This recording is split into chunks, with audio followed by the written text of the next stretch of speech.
What's up, everybody? We're back. Camping through the trenches, per se.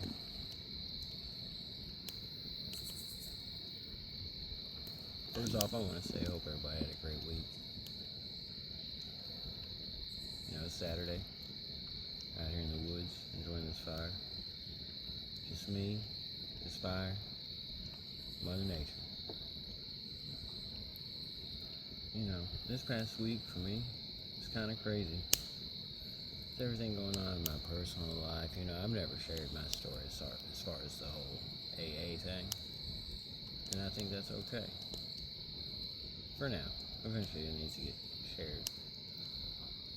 But so, last week, shortly after I posted the video, maybe the same day after, I go down a very familiar part of town that I haven't been down since the start of my very last run.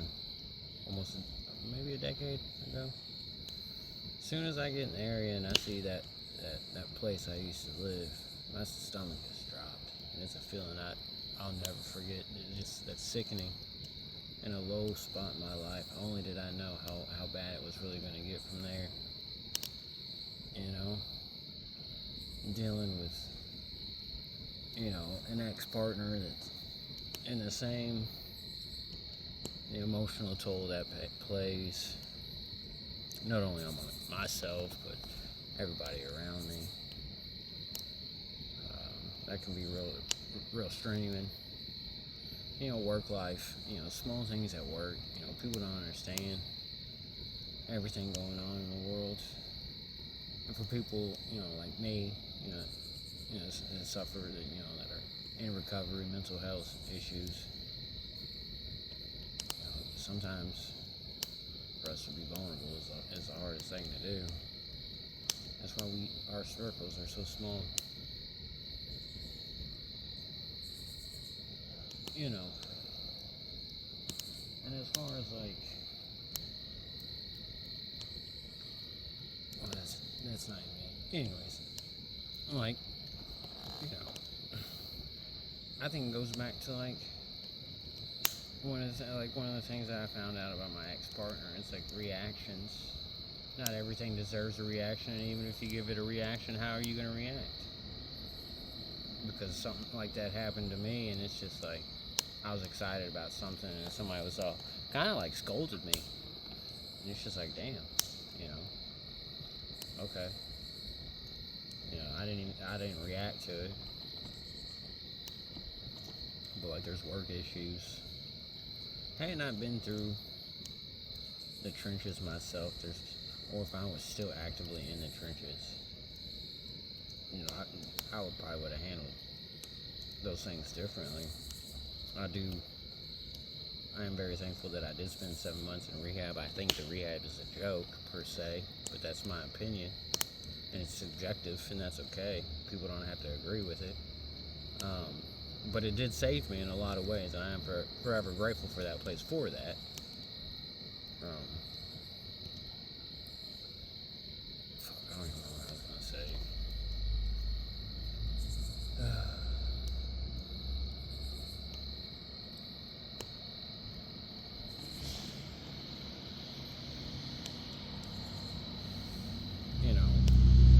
We're all in this together. We all want hope. Mental health and substance abuse going hand in hand together, man. That's a hell of a battle. The streets are undefeated, and it's going to remain that way forever. I don't have a sponsor or anything. By the grace of God, or whatever you believe in, Mother Nature, somebody like me, nature and music, I've remained sober. Sure, is sober. What works for some people don't work for others. But I do feel if my circle was a little bit bigger, it might be easier. Times wouldn't be so hard mentally. But I think that's a product of my own environment. I refuse to let my circle grow, and that's something I'm struggling with and I'm working on. Just like reactions, I'm working on that. When to give somebody a reaction, pause, learning stuff like that. Honestly, with everything going on, in my personal life, it's been real hard. And I hope maybe some, stuff like this helps somebody. One of these days, maybe I'll share my story. Like I was saying, this is part of my story. I was at that very familiar place. My stomach dropped. This is a very familiar place in the area I live. If you know it, you know it. It's not a very good spot. At the very start of that last run where I was at, man, I was with what is now baby mama 2. Wife 1 calls, gives me an ultimatum. I ended up declining that one. Staying with baby mama 2 ended up being a 10-year run. Pretty much. Kids involved. Moved 3 states multiple times. I always find substance abuse and I can counteract it. I always work 50, 60 hours a week, but that's not an excuse, Finally, when she made her move, because, I can't make the call for her, but she's one of us. When she made her move and left me by myself, I ultimately crashed and burned under substance abuse and my own mental issues, and I'll probably never forgive myself for that. I deal with that emotionally a lot in a lot of aspects, and I don't want to say too much just yet, but catch my drift. But crashed and burned, and that's what ultimately led me to that rehab. But we can't get through it. Some people's rock bottoms are lower. Some people got to go through multiple lines and trenches. But we'll get there. Everybody gets there. How hard do you want it? What are you willing to do? I know if I drink or use, man, there ain't no coming back, because it'll definitely be my last time. I say that out of pure fear and just knowing who I am. There ain't pulling me out of those clutches. That's why sometimes I come out here by myself. I just sit, talk to myself. Whoever hears, whatever. Go take a dookie in the woods. Hopefully you got the TP. If not, I hope you got more socks.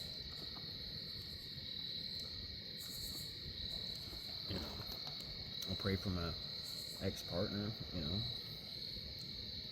You go from one toxic relationship to another in any form of life, and it's hard.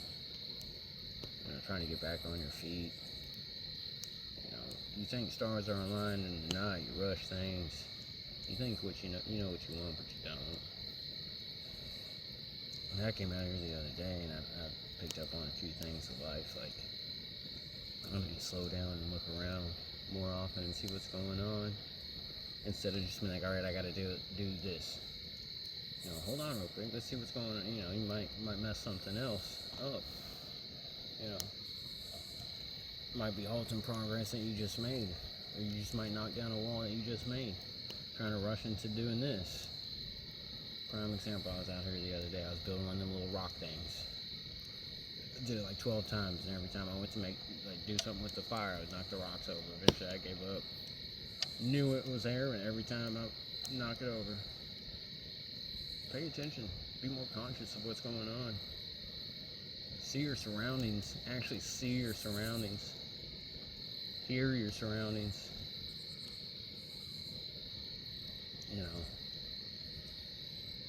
We all walk a thin line.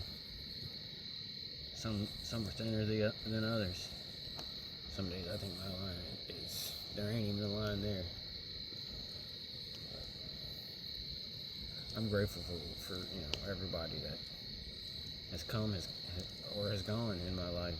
The people that have kept me on track, the people that steered me off track, the people that I may steer on track. I'm grateful for we ought to have a chance. You'd be able to sit out in the woods right now, drink a Red Bull, take my nicotine, I'll vape, and try and quit cigarettes. I struggle with that. I'll go 2 months not smoking, then I'll fucking chain smoke for a week. Eat 5 pounds of gummy bears every 3 days, but we get through it. I hope people gotta, I don't know. We gotta have a voice. It's okay to be vulnerable. It's okay to be scared. It's okay to brag every now and then too. Like it's okay to be happy about things, especially when you when you put yourself through the trenches. And I say you, me, put that on me. Like when we put ourselves there on our own accord, we did this. Granted, we never think it's gonna happen to us. We never think we're gonna spiral like that. Obviously, not us, not little old me, not poor little Tink Tink. But we can get out of it.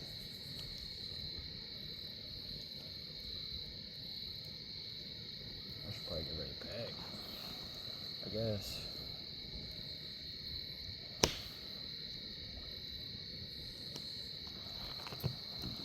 The past week's been crazy, man.